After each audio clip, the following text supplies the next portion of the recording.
Hello! What's up mga idol? So ngayon, panibagong araw at panibagong home service na naman tayo mga idol, no? So ngayon, muling pagbabalik natin sa ating pinsan, yung last time na nag-service tayo sa Talisay mga idol. So ito yung aming first session, yung cover up enhancement ng Polynesian mga idol. So yon, before ang lahat, shout out sa ating Big Waps Party Dress. At kung gusto mo mag-order nito mga idol, so mag-order ka na sa comment section. Nandyan yung ano nila mga idol, website. So yun mga idol, dito na part mga idol, syempre nag-freehan tayo dyan mga idol, kasi yung gagawin natin enhancement at saka add-on na Polynesian mga idol. So medyo mahihirapan tayo dito mga idol nga, kasi nga medyo mahirap talaga dito na part mga idol, kasi nga freehand diba, kasi basta Polynesian mga idol, napakahirap talaga na mga idol. So dyan na banda mga idol is naka freehand na tayo dyan. So syempre mag-start na tayo dyan mga idol. At syempre mga idol, yung ginamit nating needles dito sa piece na to mga idol, sa aming second session para sa cover up enhancement tattoo. So tatlong klase lang mga idol, 9RL, 13RM at saka 17RM. So yan, tatlong needles na yan yung aking ginamit sa dito na piece mga idol.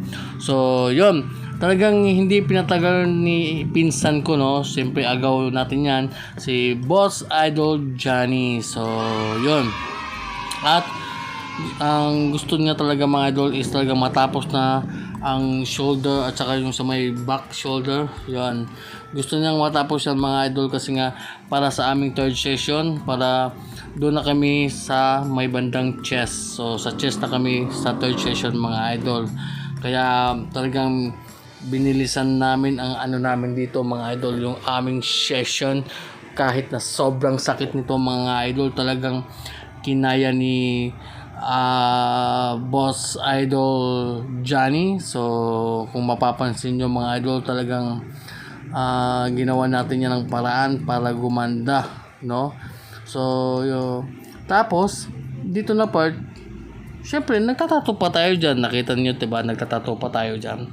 So shout out din pala sa mga nagpapa-shoutout no, na hindi ko na shoutout. So yun, at dyan na part mga idol, tapos na pala tayo mga idol, no? So you know, grabe, talagang sa chest na lang yung kulang mga idol, no? So ito yung aming final result mga idol, after ng 7 hours mga idol.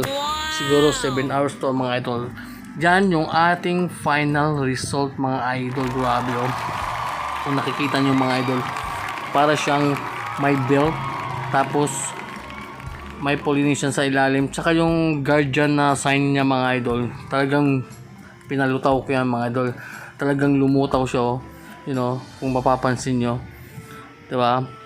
Hindi ko yan kinover up, kasi yun yung request ng ating agaw or pinsan na si Idol Johnny. So yun, napaka-astig mga idol.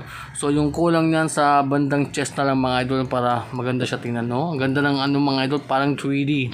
So astig ni agaw, talagang kinaya niya yung sakit ng nararamdaman sa puso at isipan. And Cherwa, I love you all.